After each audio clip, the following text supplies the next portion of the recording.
আগামী দিনের বাংলাদেশের যিনি রাষ্ট্রনায়ক বিএনপির ভারপ্রাপ্ত চেয়ারম্যান নায়ক তারেক রহমান আজকে হাইকোর্ট থেকে মুক্তি পেয়েছেন। একটি মিথ্যা মামলা দিয়ে ফ্যাসিস্ট হাসিনা সরকার তারেক রহমানকে কারাগারে পাঠাতে চেয়েছিলেন। একের পর এক মিথ্যা মামলা দিয়ে মিথ্যা রায় দিয়ে আজকে তারেক রহমান এবং বাংলাদেশের রাজনীতি থেকে বিরত রাখার চেষ্টা করেছেন। কিন্তু ইনশাআল্লাহ আল্লাহর রহমতে এদেশের জনগণের স্বতঃস্ফূর্ত সমর্থন এবং ভয় তারেক রহমান আজকে হাইকোর্ট থেকে বেকসুর খালাস পেয়েছে।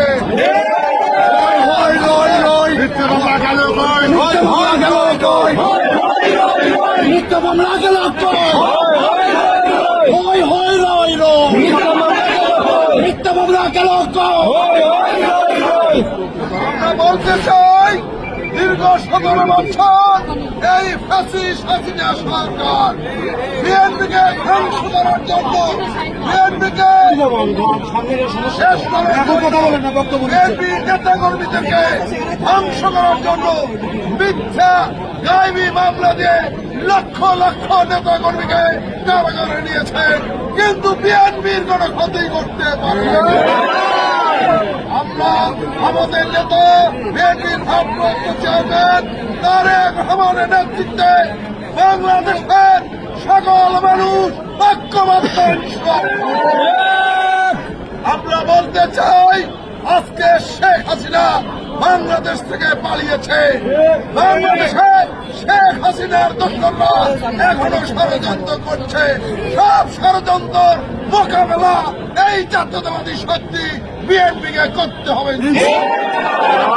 বন্ধুরা, আমরা বলতে চাই অবিলম্বে তারেক রহমানের নামে যত মিথ্যা মামলা রয়েছে সকল মামলা থেকে অব্যাহতি দিয়ে অবিলম্বে তারেক রহমানকে বাংলাদেশে নিয়ে মাটি ডাকছে,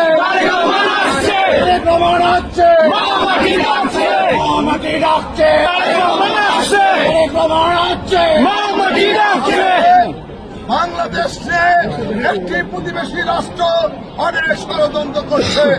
ইনশাআল্লাহ দেশপ্রেমের জনতা এই সব ষড়যন্ত্র রুখে দেবে ইনশাআল্লাহ। প্রিয় বন্ধুরা, আজকে এই তাৎক্ষণিক আনন্দ মিছিলে যারা অংশগ্রহণ করেছে সবাইকে জেলা বিএনপির পক্ষ থেকে আন্তরিক অভিনন্দন মোবারক জানাচ্ছি। বিশেষ করে যুবদল, ছাত্রদল, স্বেচ্ছাসেবক দলকে বেশি করে আন্তরিক অভিনন্দন জানাচ্ছি।